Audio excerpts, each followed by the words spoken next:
Hello. Let's dive into the second video of the Risk Blueprint dedicated to risk appetite and monitoring. 3 elements of content: features of actionable risk appetite, then structure and so-called appetite KRIs for effective monitoring, and finally, case studies and examples.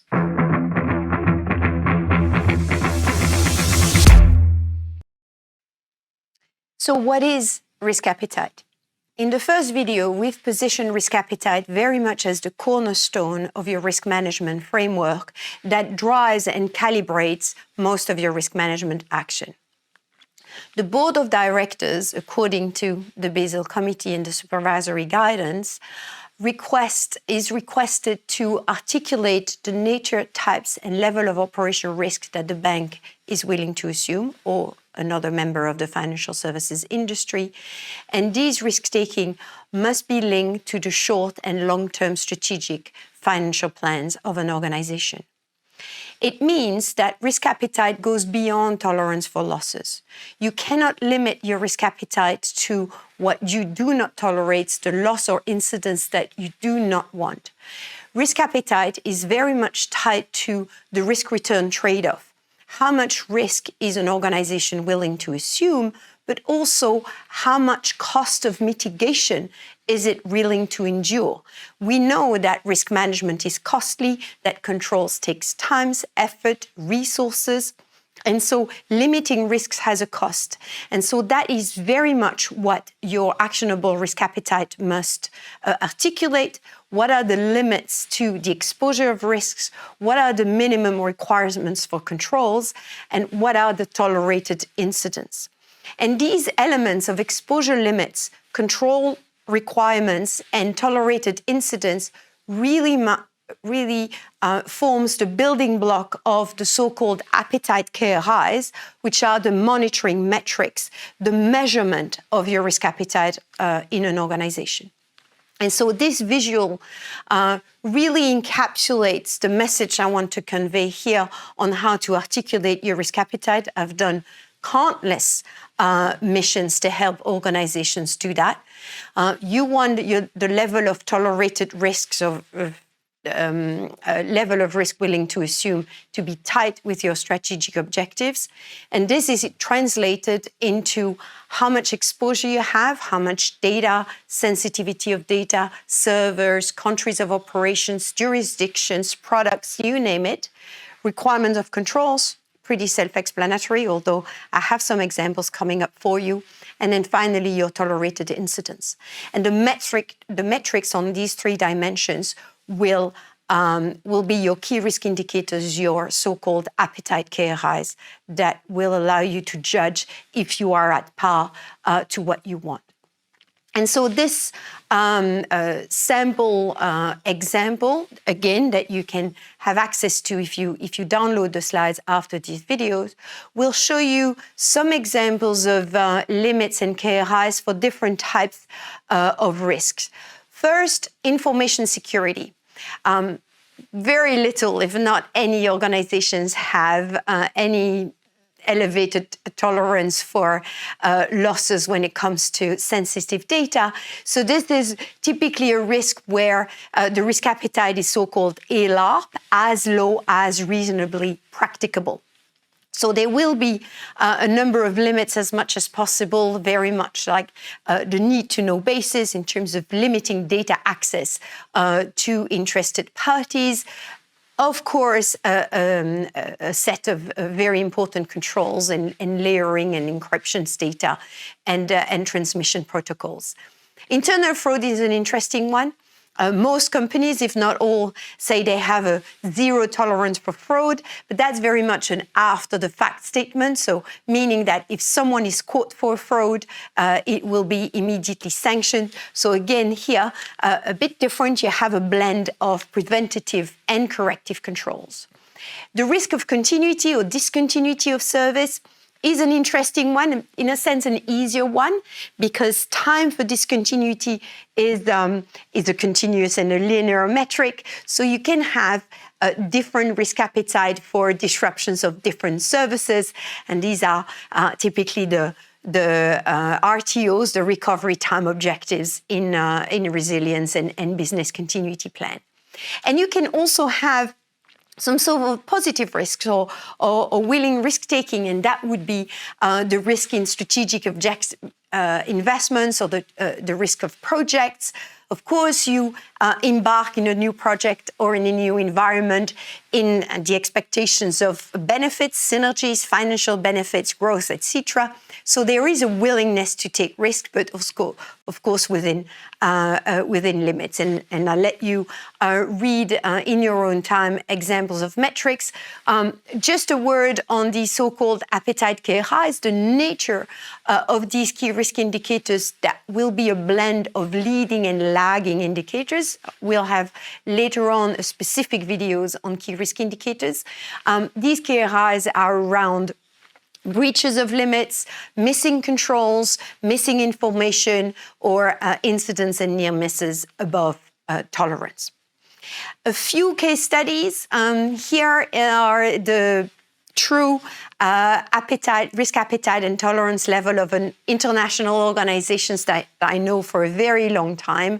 I've trained their risk champions for many years, and they've worked for years in articulating very precisely what their limits and their appetite levels were. It's a worldwide organization, and you can see here that it ranges from averse, so we're going to do as much as we can reasonably. That's very much this ALARP approach. We do as much as we can to limit this risk as much as possible, up to hungry, where we are quite open to the risk. Of course, we don't want to have a reckless attitude to risk-taking, but it's definitely open up to the point of hungry. And so that was quite a granular example that was good to share with you. Another example here, more specifically on the nuance between the statements, the monitoring metrics, and the KRI dashboard. One of the abstract of a program I've done in a few places, but this one is with a European retail bank. Again, I'll let you read in your own time, but it is a statement around conduct and compliance, where basically the bank express a different risk appetite level for a voluntary breach of conduct, which is close to internal fraud or misconduct, and that is obviously not tolerated, to unavoidable mistakes in a large network and some acceptations of risks. On that, again, very important when you articulate your risk appetite to not start with a blanket zero, but have a granular approach, and again, a proportionate approach between the risk that you want to mitigate strongly, like misconduct, willing misconduct, or that you are ready to accept, like unintended errors, with some examples of indicators and thresholds that are in line with the bank appetite statements on that, which is very useful in order to demonstrate, especially in regulated sector, to demonstrate to the regulator that you are functioning in line with your risk appetite statements. Another important expression of risk appetite in the firm, if you have watched the first video, I was talking about consistency of the framework along the risk appetite, and the risk and control self-assessment matrix, upon which I'll spend some time in a later video, is a very interesting way also to translate these couple of likelihood and impact that are accepted or not within the firm. I even know some company, and I have an insurance company in mind in Belgium, that talks about this RSCA matrix as the appetite matrix. Why? Because the colors that you see in this likelihood and impact matrix translates the acceptance of risk or not. So obviously the green and pale yellow that you see are accepted risk appetite, red is above. And then you have the zone 4, which is the very unlikely but very damaging scenarios, more of a tail risk, which is amber because it's essentially a place of constant monitoring.